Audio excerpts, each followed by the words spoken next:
इतना सा फर्क है कुछ होने में और बहुत कुछ होने में। इतना सा फर्क है एक बार सोच के छोड़ देने में और लग के कर दिखाने में। मान लेने में कि जिंदगी ऐसे ही कटेगी और सुबह 4 बजे उठ के सोचने में कि अभी तो बस शुरुआत है। किसी मैगजीन को हाथ में लेने में और उसी मैगजीन के कवर पेज पे होने में इतना सा ही तो फर्क है। वीआईपी सीट में और उसकी पिछली सीट में इतना सा ही तो फर्क है। वो जिसका मैदान ही खुला आसमान है वही कल जमीन पर तो था। पूछोगे तो बताएगा वो पंछी कि एक दायरे में सिमटने में और पूरी दुनिया को दायरा बनाने में बस इतना सा फर्क है। इतना कितना है? इतना है या इतना है? जो नापेगा वो जाने कि जहां धरती और आसमान मिलते हैं, नानकुर से दूर, अगर मगर शायद से दूर, वहां भी दोनों में फर्क बस इतना सा है। धरती और 7वें आसमान में फर्क बस इतना सा है। ये एक अंतर प्रेरणा है। ये हमारी, आपकी, हम सब की अंतर प्रेरणा है। एक कदम, एक छलांग, एक बाजी, एक गहरी सांस और एक ललकार खुली हवाओं में कि हाँ मैं बना हूं उन फिजाओं के लिए, कि हाँ मैं बना हूं उन ऊंचाइयों के लिए जो ऊंची तो बहुत है पर नामुमकिन भी नहीं, क्योंकि मुमकिन और नामुमकिन में बस इतना सा फर्क है। धूप छांव में फर्क बस इतना सा। तो बस चलिए फ्रेंचाइज इंडिया के साथ ये फर्क मिटा देते हैं। Franchise India, 20 years of ideas. Good afternoon, everyone. Thank you for joining us today and welcome to another exciting session on how to expand your business through franchising. This webinar will cover basics like systems and processes mandatory for building a sustainable franchise model, reasons franchisees fails, the secret behind creating a successful franchise model, things required to be prepared for franchising, and most importantly, how do we make franchise model meet the existing requirement. In addition, we shall also take you through the pillars of franchising. I am sure each one of you is also curious to understand the mindset of investor today. What are investors thinking? Are they ready to invest? What sort of capital they are looking to invest? Pre-COVID versus post-COVID challenges. Probably the most common question is what parameters are influencing them when they are looking to enter into franchising or buy franchise. Trust me, we at Franchise India have been surprised ourselves. We have witnessed new generation investors coming forward to take risk like never before. At the same time, they have become more aware and are looking at every minute details like their pre-COVID partners never did. This is what our session is all about. On really, how do we re-engineer your franchise offering to create more investor-friendly franchise model? It is my pleasure to introduce our speaker for today, Mr. Gaurav Maria, the man who needs no introduction, the force behind creating disruptive franchise strategies for thousands of brands, entrepreneur, author, advisor, innovator, and franchising guru. I have known Gaurav sir for almost a decade now and have had fortune of witnessing him help multiple brands industry achieve multifold growth. Mr. Maria is often addressed as father of franchising and is credited with growing and nurturing the franchise industry from when it was a concept known to few to now when every small and big business is looking to utilize this to grow their business. Without further delay, I would request Gaurav sir to take it forward. Thank you, Deepak. Welcome, friends. Good evening and welcome to another edition with Franchise India. This is edition we do it for brand owners who are now looking to expand their business, and franchising can be a strategic advantage for them in their journey, especially now because franchising can be very, very important strategy, especially for 2021, 2022 for brands to really scale their business and go and capture new markets with a new market share and so on and so forth. So next about 40 odd minutes, I will take you through what all needs to be done before you actually start franchising. And more importantly, what are the strategies which would work for you if you are looking to get into franchising. As Deepak said, we're not new to franchising. Both organizations, FranCop and Franchise India, put together would bring the best of the minds in the world. Just to give you background, FranCop started in way back in 1976 actually, in Chicago. So this company is now a very old organization, 45-year-old organization, and service clients over 16 countries, multiple continents, and have a lot of experience to work with companies at a very early stage and seeing them through becoming global giants. One example I can leave you with is a company called 7-Eleven. 7-Eleven is a company which FranCop worked with them. It was a small American convenience store business, and they helped them in terms of building up global strategy. They were the ones who took them to Japan, and now the Japanese owners really own 7-Eleven probably in the world. And their most successful market actually is not US now, it's Japan. Only in Tokyo, they run 26,000 outlets of 7-Eleven and a very, very successful operation. You can imagine 26,000 franchise outlets in a city called Tokyo, just one city. So these are one of the few examples of 10,000 brands which FranCop has really worked on. Deepak, my colleague who spoke, is a CEO for FranCop India. So we brought FranCop about 13 years back with the idea to bring in a global best practices to a market like India. So we're saying all this, with all that happening in the marketplace, we feel that we were best positioned to bring in a lot of global expertise. And then Franchise India, which started in 1999, is an Indian company. So they had Indian strategies and Indian understanding of marketplaces, the complexity of country, understanding the diversity of this country, different languages, different buying, purchasing behaviors, different economic cycles, different buying cycles, and so on and so forth. And complexity of other things which affect your business, which is logistic, people management, more wider you go, more difficult it becomes to control.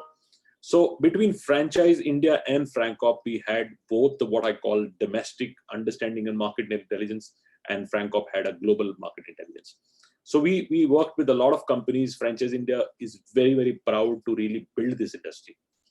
It's wrong to say that we were the pioneers of franchising. Franchising was before even 99 franchising was done in India. But there was nobody who was really binding it as an industry. Every company was trying to do whatever their own way to bring in channel partners, and very few had a very organized way of inviting channel partners, what we call the franchise way of to bring in channel partners. And Franchise India saw the gap, and we started looking at this opportunity from a perspective that companies needed a more organized distribution. If I was a good product or a manufacturer for a brand owner, I needed a more organized, more controlled distribution structure. That was a demand from a brand viewpoint. And from an investor viewpoint, he needed somebody to come along which can guide him through the journey of entrepreneurship, somebody who can give him knowledge, give him the brand name, give him the know-how, and the brand can then, his business can succeed. So it created to me the most interesting combination for a country like India, which doesn't create jobs. In 6-7 cities, we create jobs, and entrepreneurial demand in this country is humongous. There are millions and millions of entrepreneurs out there who want to start something, but they want to start something which they can get some early comfort, early knowledge, so that they are able to get to market much easier. On other side, companies need much more wider distribution. Even the largest of the organization in this country, the only differentiation it would create for them to be the best in the world country is the distribution. The biggest distribution in private sector banking was ICICI. Hence, ICICI became the biggest financial institution in this country. The biggest distribution for a company which is the largest dealerships in India for automobile was Maruti Suzuki. Hence, they became the largest market shareholder. So distribution played a very, very important role for companies to really go wider and deeper into the markets. And more you are able to do that, more you will be able to get market share, more you will be able to capture this country. And that's where the problem with a lot of other companies. Look at a lot of automobile companies came in India, but not able to set up their distribution. Even they had to ride somebody's distribution. Fiat had to ride distribution of Tata's because they had no distribution of their own. And franchising really is a very strong distribution platform. Once you set your distribution platform, you can ride multiple products, multiple entire thing, and you can make it a much more sustainable. And all the companies which created what are called loyal distribution setup became more valuable. Look at a company like Jockey. Now, Jockey runs stores. While they were not the biggest hosiery company at one point in time, they were much, much bigger hosiery companies. But Jockey had a very interesting brand. and their loyal distribution. They had small jockey stores everywhere. And then they split the entire thing. Today, in a hosiery business, they're the #1 brand in the country by value terms, and also by, I think, by revenue terms. Similarly, look at a company called Ferns and Petals. Great example. First of early stage company for us. We started working with this as a flower shop. And they created this whole network of 350 franchisees for flower shop. Now you think flowers, you think Ferns and Petals. You want to gift flower, you think about Ferns and Petals. So all this is a capability. Look at a company like Monginis, a small cake shop in Bombay. Just was in Bombay. Now they run about 1,000 stores across India. They run stores in Bombay, they run Jaipur, they run Delhi, they run Calcutta, everywhere Monginis is there. And then now going everywhere in the country. So similarly, almost every company, bigger examples of PSUs like Amul, Mother Dairy, these are companies which we when we go deep into that thing, we might see them as a dairy or a cooperatives. But when we go deeper into that, they are a very strong franchise networks. Amul runs 12,000 franchisees which would sell their products and so on. Because they have franchisees, they can introduce a lot of new products through the network. So franchising really is being the greatest distribution idea ever. But when you want to really put this distribution idea, now it is very interesting at this stage. Why it is so interesting? Because it saves your capital. You don't have to put your own capital. It works on other people's money. That's very advantageous. Second, it gives you faster expansion. You don't have to wait. You can go much faster everywhere in the country and build your business, which is much, much faster. So that's a faster growth. Third, you get in locked in entrepreneur. Because when a lot of people I ask them, they want to expand, they don't want to expand because they feel that hassle of operations, who would manage, we will have all the issues of pilferage, attrition, a lot of other things. But when you have an entrepreneur, somebody who's an entrepreneur with you, they would always run this business. I'll give you an example. I have actually two businesses, two kind of sales teams. One is my direct team and one my channel business. I had an 8 o'clock review with my channel business, with my entrepreneurs. These are consultants who are entrepreneurs, work with Franchise India. 8 o'clock in the morning, I had a review with them. And when you do the Zoom review, when you open up, I wanted, I think, every single person is attentive, ready, available at 8 o'clock in the morning. And then I had a review with my own team, which is my direct team members across India. And we started review at 10 o'clock. And by 10:15, we are chasing people who was not joined. Now, this tells me is a huge difference of an entrepreneur thinking. Somebody who's not coming for anybody told him to come. 8 o'clock in the morning, he's coming for himself. And this is a person who feels that, oh, and now another review, I have to be part of it, and he doesn't want to be. So it's a big mindset difference. And that creates, especially in small businesses, it is a big difference. It's a big, big difference. Why Kirana Story, nobody was able to beat in this country. Even Reliance, Future Group, anybody who came in and wanted to break the Kirana Story, they were not able to do that because the last mile efficiency, the Kirana guy brings it. Because he works hard himself, he knows about every inventory, he knows what is aging, what needs to be pushed out, he knows how to make sure that payments are collected, he makes sure that he's optimized, he makes sure that he doesn't lose any inventory. If a customer comes to him and says, I didn't find this, he says, don't worry, I'll send it to your home. He might buy from the next door, but he will never lose a customer to somebody else. So a lot of these smaller things really made the Kirana Story so powerful that even today, Reliance has created a franchise model to convert the Kirana because they realize you cannot do without it. It's a great combination of a local knowledge, local capability, and global expertise. They combine together and becomes a very, very interesting opportunity. Now, looking at this opportunity, we feel that this is the perfect time. Perfect time, why? Because on one side, companies are looking to expand, but they don't want to put their money and they don't want to take operational hassle. So it's a perfect time. Second side, entrepreneurial demand has been at the highest level. Why? Because of job losses, people have relocated, a lot of diversification happening, a lot of people who want to really start something which isn't that. So at this stage, if your business model has a compelling idea where you can share with somebody your idea and your brand and know-how, and against that you get royalty, this probably would be the best time to do it. Now, is everybody right to go into franchising? And if franchising as a strategy would work for everybody? Answer is no. Two things which you need to really think through, actually three. One, you need to have enough margins in the system so that you are able to share with your franchisee. It's very important. You need to have enough margins in the business model because otherwise, if you don't have enough margins, you will either cut the franchisee, either you will not make money or you will overprice your customer. All three are not good.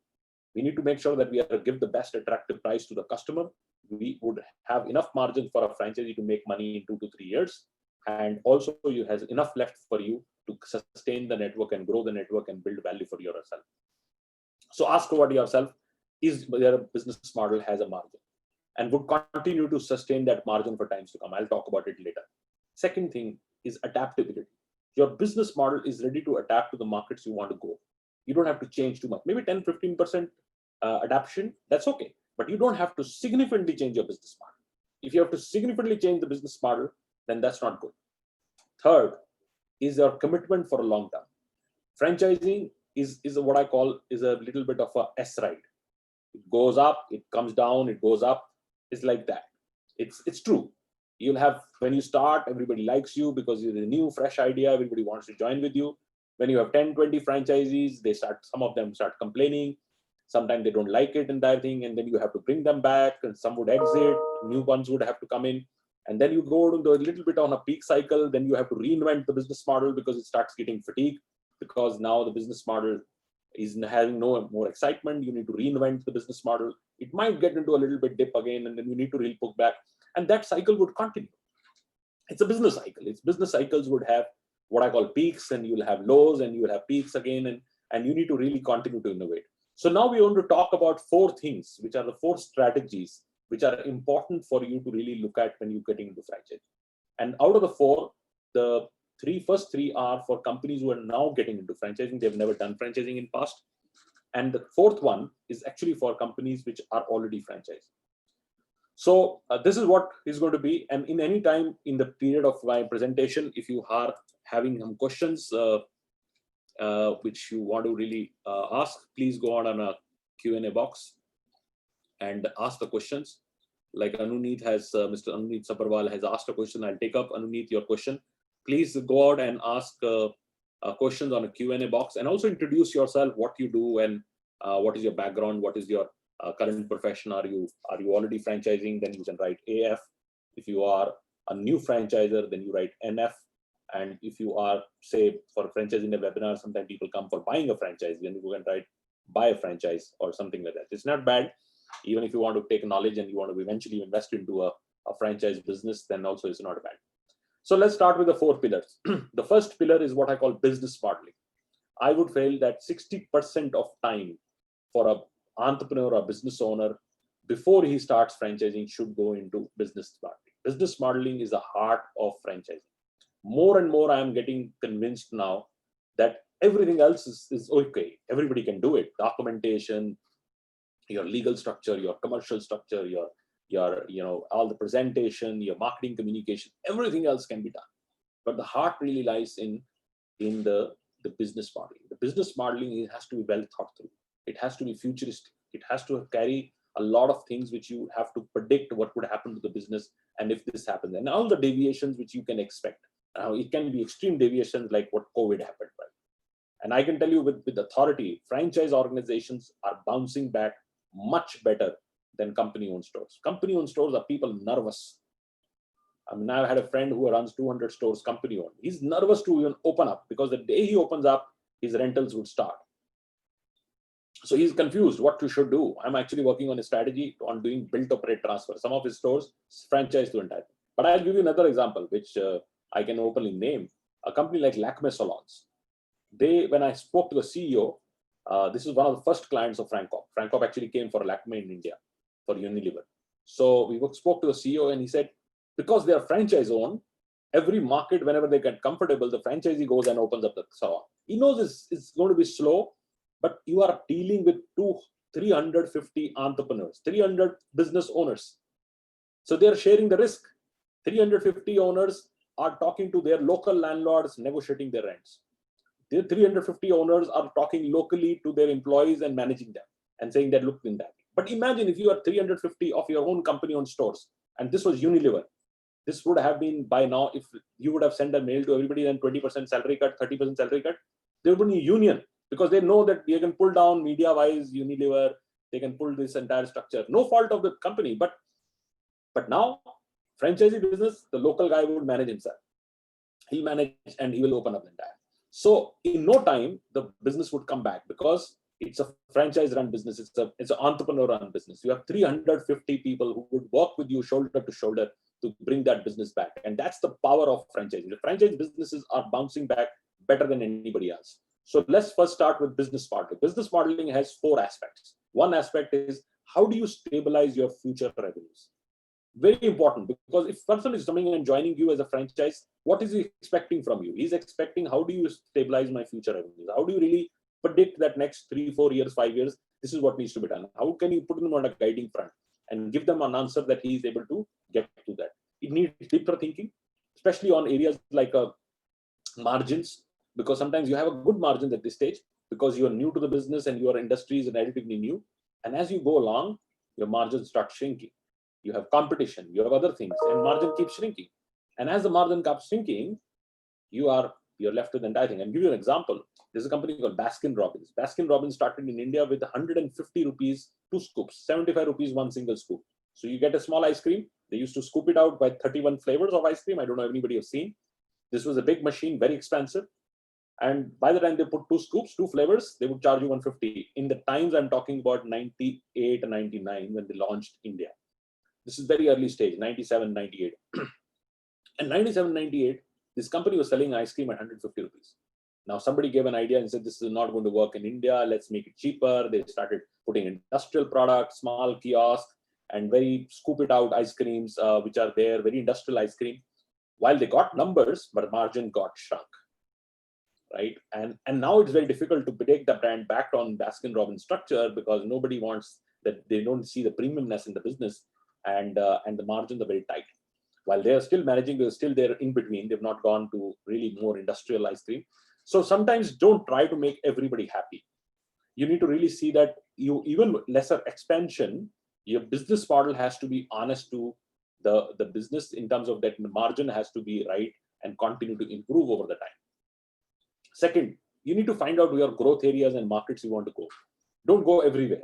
Find out areas in specific markets. I spoke to one gentleman which I worked in his other business very recently, and I spoke to him. He runs a Maharashtrian restaurant, and he came to me and said, "Look, I want to really do something on this." I liked his clarity. I as a consultant, I would give him, "Let's go all pan Maharashtra. Let's go all on that." But I liked every time I said that, he just repeated and said, "Look, I want to just stick to Mumbai. I want to champion this first." While it's more difficult market because real estate is expensive, it's much easier to give in Nasik, in Kolhapur, and Sholapur, and likes of them, and Aurangabad, Nagpur, Jalgaon. All these places would have an entrepreneur and buy that. But it might be short-term strategy, but not long-term strategy, because supply chain, quality management, assurance, cluster management would be very, very important. So he did the right thing. He told me the entire thing, and I rather got very clearly convinced with him because he was a right thinker. And that's what we need to do. You need to really do that. I mean, sometimes even consulting firms want aggressive rollouts, but you don't have to be. You have to see what you can service. You need to service that what needs to be done. Third is reduce cost and bring your better financial efficiency. Very important, because you need to really have every single cost being cut down. You don't have to have cost. And especially these COVID has taught us, we were so stupid. I would use this word, including my company. I was spending things which had no meaning to me. We had people standing everywhere and just doing nothing. And we would have even a building outside, 5 guards waiting there, where this can be done by maybe 1 person sitting there. So we are very indulging as classic businesses. As classic businesses, we don't see this as a cost because we come from an older structure viewpoint. But now these days, we have to become efficient, very, very efficient. We need to reduce all the costs. Nobody is interested in the chandeliers you put or the entire thing. I always ask people, when you run a restaurant business, how many people would have dined in your restaurant? I would remember the flooring which was done there. So if it not even matter of reminding, then you have to be hygienic. You have to do well, but you don't have to put Italian marble there, right? So you're doing it for pleasing you, nobody else, because people even know that you existed. A lot of things we spend in businesses which has relatively no meaning, but there are critical things like equipment, better delivery practices. I like about these QSR businesses. They don't make fancy floorings, they don't make fancy ceilings, they don't make anything. But if you go and see their equipment, is top notch, because they know this is the only thing which delivers my customer. So McDonald's is interested in automation of every smallest thing, so that they can deliver people quick service, very hygienically, beautifully, entire thing. But they're not at all interested For last 20 years, I've been, particularly since I've done, and I think I've traveled to almost every location in the world where McDonald's, Starbucks, or places would be there. And especially McDonald's, I'm so impressed. They use vitrified tiles. They don't use any kind of expense. They absolutely every smallest thing in their entire thing is capped. They don't want to overindulge. They don't want to overindulge because they understand that people don't come for the flooring or the ceiling or the entire thing. They need to come for hygiene, and they come for a great food delivered fast. And by the principle remains right, they are fine. So equipment is very expensive. And in India, I've seen clients doing absolutely opposite. They would put shoddy equipments which don't produce the right product. Rather than a fryer which is costing 6 lakh rupees for McDonald's, they would put up a 30,000 rupees fryer because it's cheaper, and they would make fancy restaurants and put a lot of stuff outside which has no meaning to me. You need to really see what produces the best throughput in your business. What is creating yield for this? This is a business investment, and business investment has to find that every single thing is invested should create a yield. It has to have something which tells you that it will bring you more money. So it needs financial efficiency, it needs reduced cost, it needs people efficiency. You don't have to be too many people. Now you have to ask, if this business was run for 10 people, how can I run it for 6? How can I make it super efficient and run by systems and processes rather than just people around? And that gives you what I call growth versus scale. Growth companies are where you proportionately grow your resources to get the next level of turnover.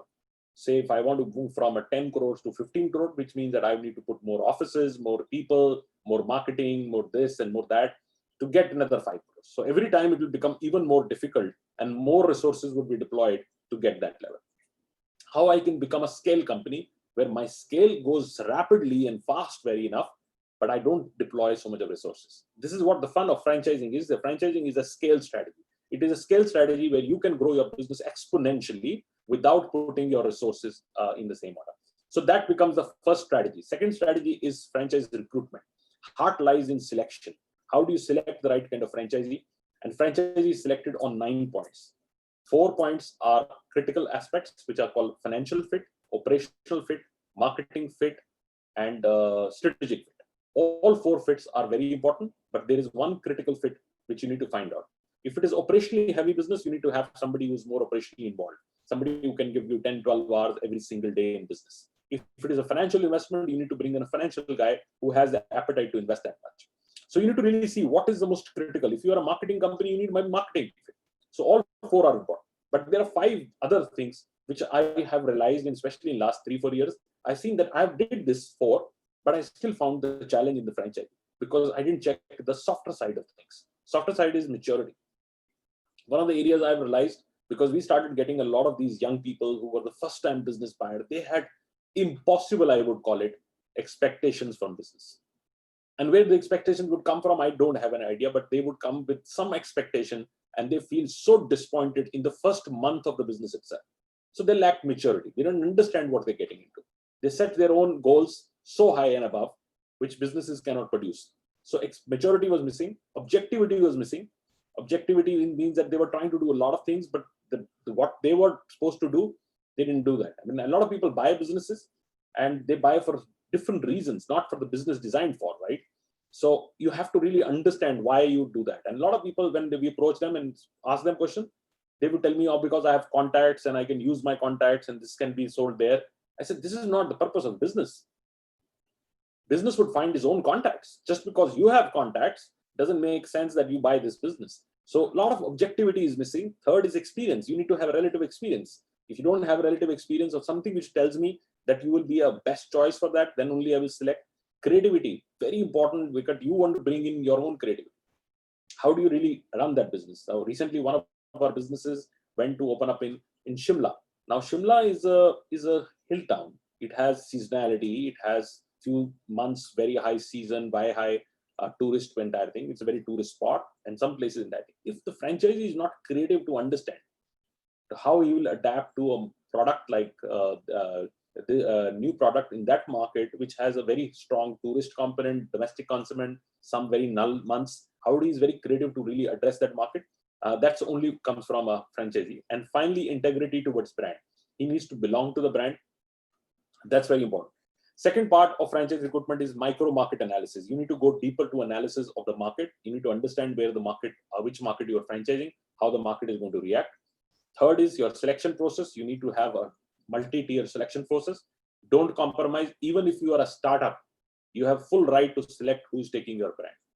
Sometimes we get overwhelmed when you're a young company and we don't ask questions because we feel that, oh, because I'm just startup and somebody is buying a franchise is like doing a favor to me. Actually, no, if somebody is buying your franchise, he's seen something in you and something in the business which is outstanding. You need to hold your guns and say, it's my business. I know exactly how it needs to be done.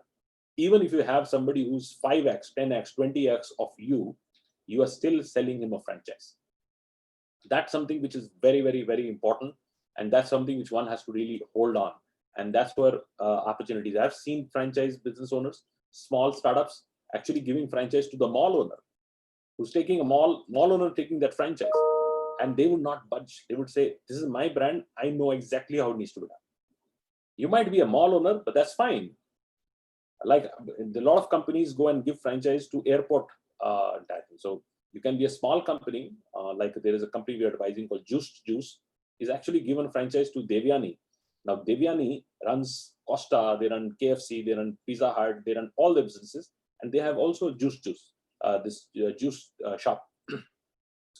That doesn't mean because you run a large business that you will do difference to my business in the way I need to do that. So fundamentally, you need to stay to your selection process and finally develop your franchise development team. You need to have a focus team which works on site selection, franchise development, franchisee selection process. It's a full process. It's a very, very important job. It should not be compromised. It's just not a sales function. It's a selection function.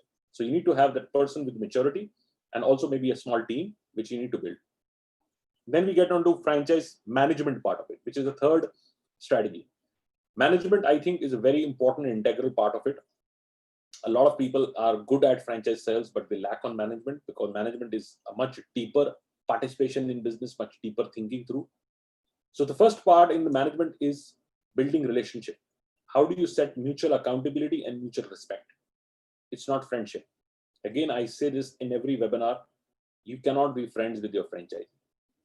It's a hard thing, but you need to understand that's a professional relationship you're getting into, and professionalism means mutual respect and mutual accountability. Because if this is not there and you become too friendly and you will not be able to get hard things out, you need to sometimes say, no, I don't agree. You cannot change this. Because if you get into too much friendship, you will not be able to take hard calls. And if you don't take a hard calls, you will go nowhere. So it's very important that you focus on mutual accountability. So you need to also work as a facilitator, not go out and commit yourself to run the business. You need to be facilitator. You need to facilitate people to be able to run their business, but you cannot run for them. This would be a mistake. If you start committing yourselves and look, I can handle your business, you will going wrong. You can only be facilitator and help people to do that. Third, you need to find ace partners. Every business has multiple types of partners. They're very engaged, good people. They are not so engaged, and there's some negatively engaged partners also. But you need to really find out who are your ace partners. Ace partners are people who are, A stands for advocate of brand. They are always available for the brand. They like the brand. They focus on that. They belong to the culture. C stands for the culture, and E stands for positively engaged. They're engaged with the company in a positive sense. They are engaged with employees. They are engaged with their vendors. They're engaged with their customers. Everything they do is benefiting the brand. So advocate of brand, follow the culture, and engaged in a positive sense. So that becomes your ace partners. From the day one, when you start a franchisee, you need to put the policies of audits. You need to go deeper into audits. And audit is not policing. Audit is giving you answers as a company, what you can improve, and also guiding franchisee where he can improve. It's a positive exercise to get to know the business. So you need to create the culture of audit from the day one. Later, if you try to do that, it looks like policing. You're trying to find out something which you hidden from you. And that is not very pleasant for franchisees to really look at it. So from the day one, start auditing. Finally, ERR, which I call encourage, recognize, and reward every single franchisee of yours. So this is what you need to do that. You need to encourage your franchisees, recognize them, and reward them. Encourage them on a monthly basis, recognize them on a quarterly basis, and reward them on an annualized basis. That three strategies, which are called business modeling, franchise recruitment, franchise management, is part of your three strategies for a new franchisor. And the fourth strategy is franchise transformation, which is actually for an existing franchisor. For existing franchisor, four things have to be done. One, innovation. Constant innovation is very, very important to keep your business and the brand relevant. I have seen a lot of good companies, great opportunities, get out of market because they were not able to innovate, and they got fatigued. And the franchisee has no excitement left. The businesses were toned down, and the businesses got shut. They were not bad businesses. They were good businesses, but no innovation really killed the business. That's very important. The second aspect is re-engineer, rediscover, and repackage. There is an opportunity in a lot of good businesses out there, but they need to re-engineer themselves. They need to really find out what is the customer looking at now, how my product can change, what is my product become more relevant. If people are thinking health today, can I bring a health quotient to it? If people are liking convenience here, I can bring convenience. If people like convenient technology so that I can offer the entire thing, can I bring that? So anything which is a significant change or a prioritization from a consumer viewpoint come as a re-engineering. Second is rediscover. Rediscover your target group, your TG, who's your TG and what is he looking at. And finally, repackage the entire offering of yours and bring it to the franchise. So this is very important. Then get on to the third stage, which is called elevate and exit. This is the most critical but difficult strategy. Very, very difficult. And I've gone to multiple businesses, and some of businesses I've invested myself. I know this is the most difficult call. How do I elevate some people up? Because they are performing, they're doing well, they are reporting, they're not shying away, they want to really do everything right. I want to elevate them. And some people would not change because they don't belong to your culture. They're not wrong. They might be misfit. You need to give them exit. They need to go out of the sector. So this is a hard decision. This is a hard decision. Not everybody can do it, but this is a strategy you need to do it. You need to, how do you elevate people and how do you find people who get exit? And exit, if it can be done in harmony, best. Otherwise, you need to tough calls. You need to go legal. You need to go and that thing. And it can go other way around also. It is a double-edged sword. It can really sometimes be difficult to have that. But what needs to be done needs to be done. And fourth is new markets. You need to really see that which are the new markets now you need to focus on. And every time there would be some markets which are what I call the attractive short-term markets, which you need to really think through that 6 to 9 months. These are 3 or 4 markets, especially these days. Not everything is same everywhere. I go to some places now, travel by car, and I clearly see even some cities like Delhi, very different behavior. In some other cities, Jaipur, different behavior, Chandigarh, different behavior. Things are very different, and people are reacting and responding very differently. And this is where the opportunity would have to be done. You need to really understand where you want to go, where the opportunities are good enough. So this is what would be your fourth strategy, which I call the franchise transformation. So 4 things we discussed. We discussed on business modeling, we discussed on franchise recruitment, we discussed on franchise management, and we talked about the franchise transformation. So now I'll get on to small, very quick presentation, and then I will be happy to take your questions.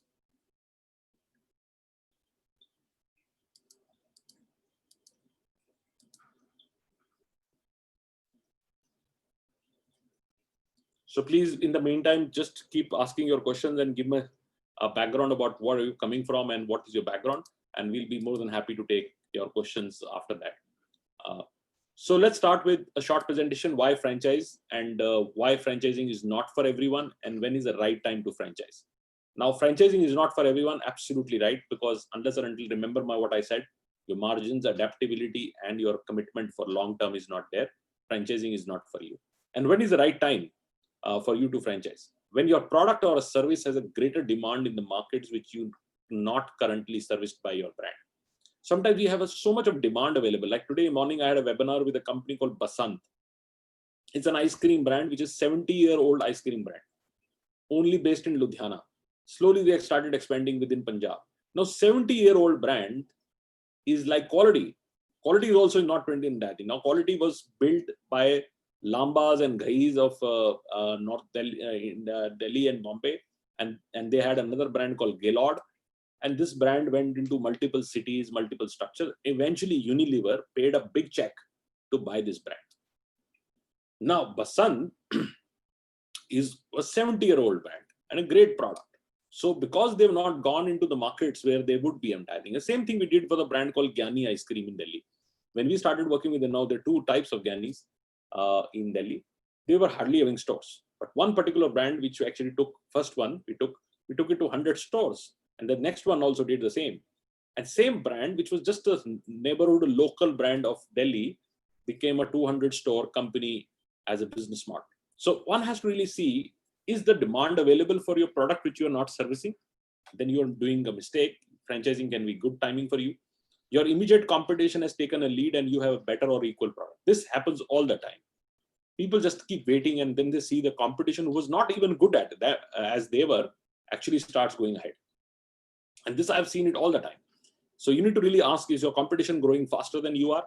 You have clearly seen growth, but you lack capital. A lot of good companies are there. They know there is a lot of demand for them, but they don't have capital. Franchising becomes an obvious choice. Operationally, your business demands deeper penetration, which a good operator can bring in rather than you hiring employees. Then also you can franchise. You have an innovative and a first mover advantage, and you don't want to lose that. Like these days, we are doing a healthcare project called Dialysis on Wheels. It's a mobile dialysis. Now, to me, dialysis as a no-brainer in this country is a phenomenal demand. We are underserviced this big demand there. People actually not able to get it. Now, the bigger challenge was convenience. How do I bring in dialysis closer to people? They don't have to travel, especially to hospitals and things like that. It's very complex in that nature. And if you are on a dialysis, you have to get it done regularly. So they created wheels. This is entire thing. Similar thing we did for a diesel on wheels. It's a petrol pump on wheels. If a diesel van comes in rather than you sending drums. So I like these kind of models. They are great innovations. And these innovations, if you create it, you can quickly go in the market and really capture the market. Your product and service needs distribution and economy scale. Sometimes you have a good business, but it's not effective. You don't have right margins because you don't have economy scale. You're not scaled to the level. So all these pieces, if you see happening in your business, then franchising can be a great opportunity. Next slide.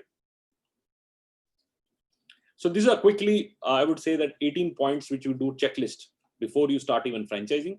And some you would have, some you need to build it up.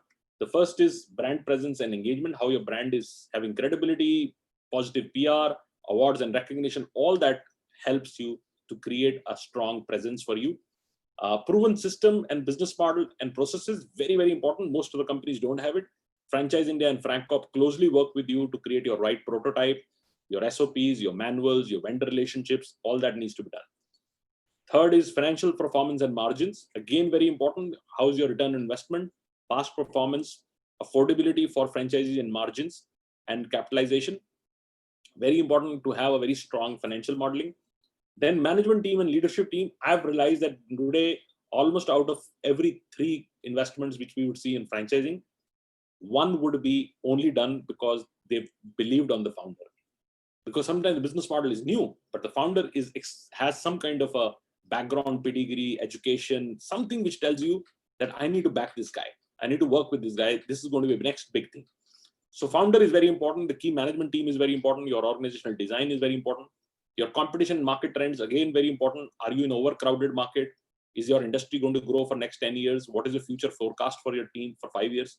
And product and service, again, innovation and R&D, differentiation in terms of your offering, price, experience, and what is your change cycle? How are you changing your business model?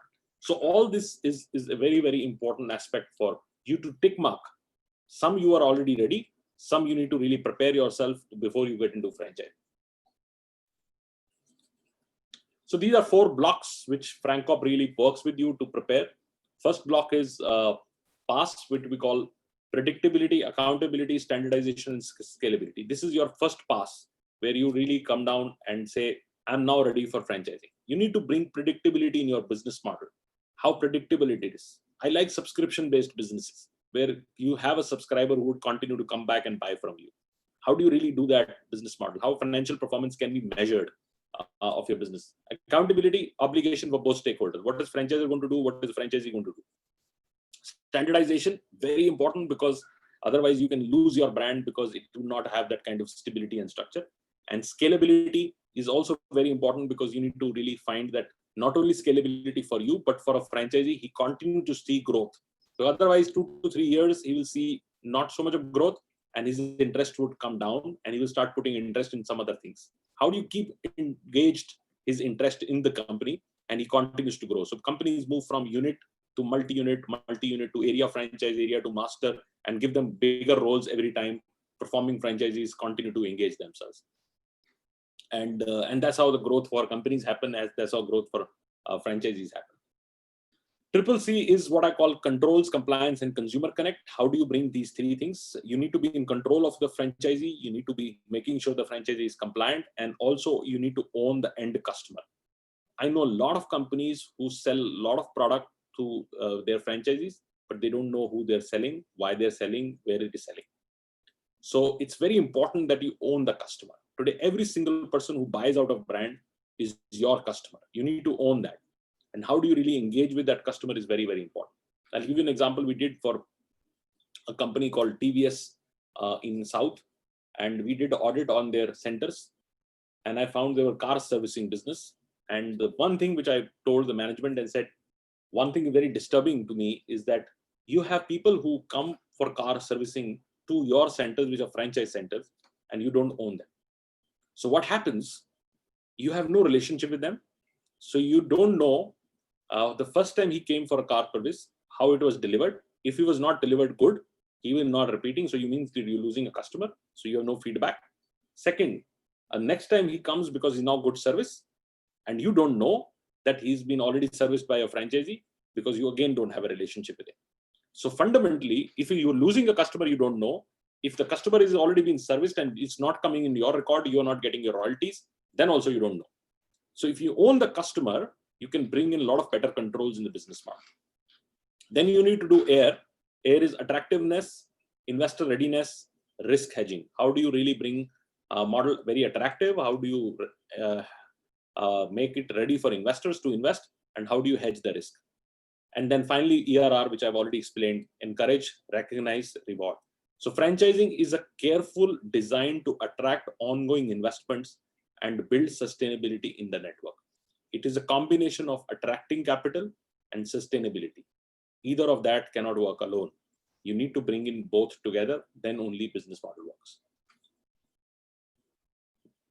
So these are 5 services which we offer. Advisory, franchise, FranCorp does the first 2 services. Advisory is strategy, financial modeling, operating structure, legal, marketing, communication, and training. All 5 we do together. We are the only firm in the world which has all 5 services in-house. Then we work on brand communication and PR. So very important to understand how to do brand telling, how you want to do that. Then 3 services are given by Franchise India: your lead generation, lead management, and franchise selection. And franchise selection on the fits which we talked about, and lead management is done on a 3-tier, and lead generation is done geo-focused. So we exactly know which markets we want to go and generate leads.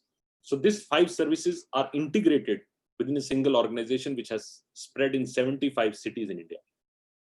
Next slide. These are 5 other services which we offer. We call FranProp, which is property services. We have FranFin, which is financing services. We have FranScore, which is franchise audit services. We have Fran Recruitment, which is recruitment service, and Fran Legal, which is legal and advisory, trademark, and your legal services. Next, please. So 4 products we have. One is called Fran Start, which is for startups, which is if an early stage startup is there, good startup, promising startup, and wants to grow, we will partner with you for 3 to 5 years and take your business to the next level. Then we have Fran Growth, which is moderate growth, maybe 12 signups a year, 1 sign up every single month. We put 1 dedicated person to work on your account and manage that account and take it to the next level. Then we have Fran Reach and Fran Max. Fran Reach is for companies which are looking for a little aggressive rollout. They're looking for 2 to 4 signups every single month. So we have to put 2 to 3 people dedicatedly working on the project, different locations, sometimes 1 in Delhi, 1 in Bombay, 1 in say South.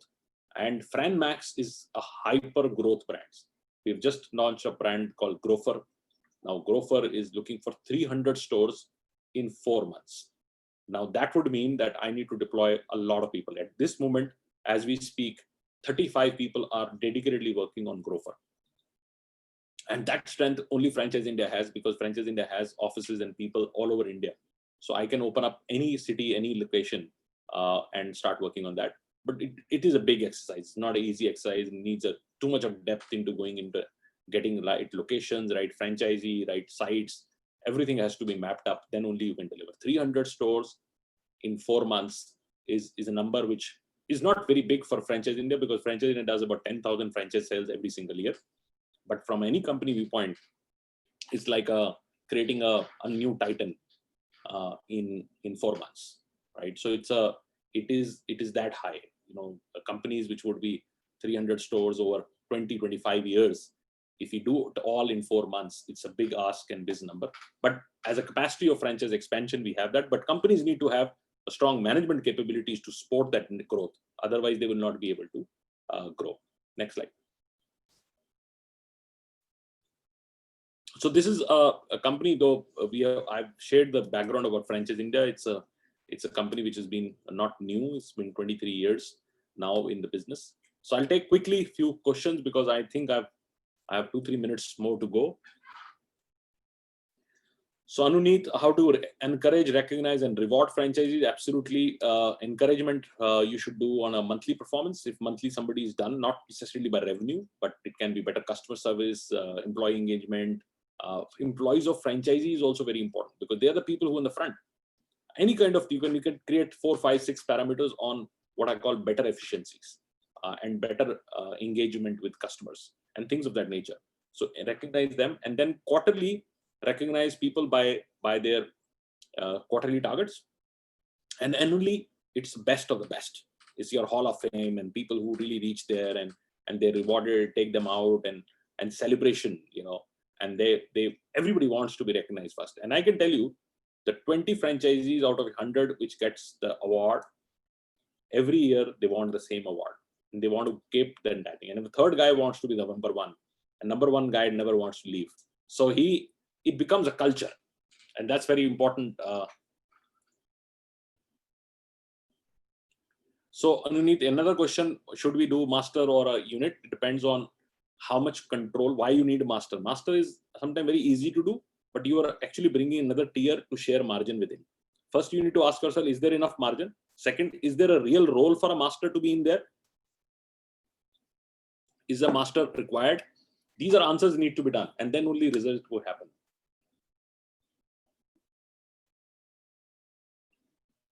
So we should talk, Anuneet. I like healthcare businesses. We're doing a lot of work in that.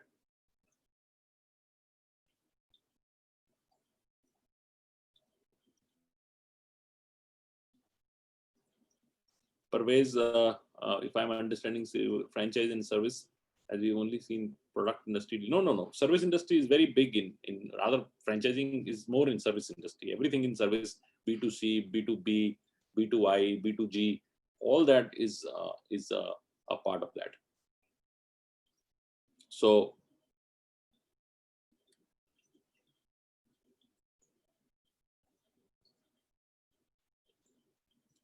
welcome. If you're from Bangkok, and obviously you're in the right discussion with Deepak. So Deepak, as I said, CEO, and we have done a lot of work in Thailand, in other markets, and a lot of brands we've got from there to India. It's I would say one of the top markets, but India is a bigger market. So we had the opportunity to work with Minor Group there in Thailand, which is the largest food business group in Thailand, which is one of our clients. And so if I'm required to be participating, Deepak always can involve me, but you are in the right discussion with Deepak.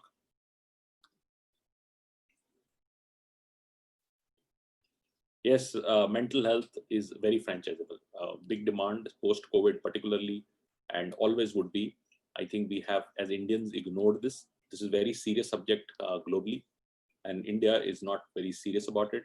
But I think we are mature enough to now understand the seriousness of this problem. It's a real problem, and specialty clinics to me has always been one of the top focus categories for us.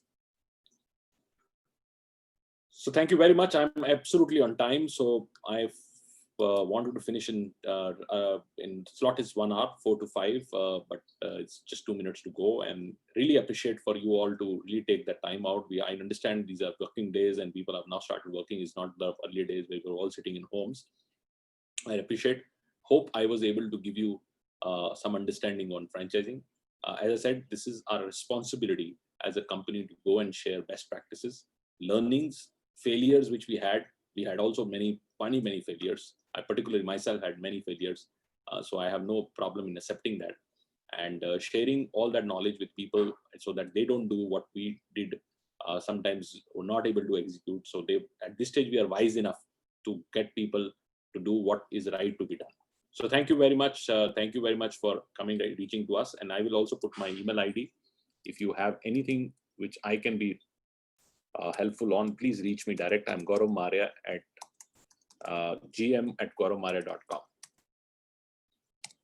Thank you.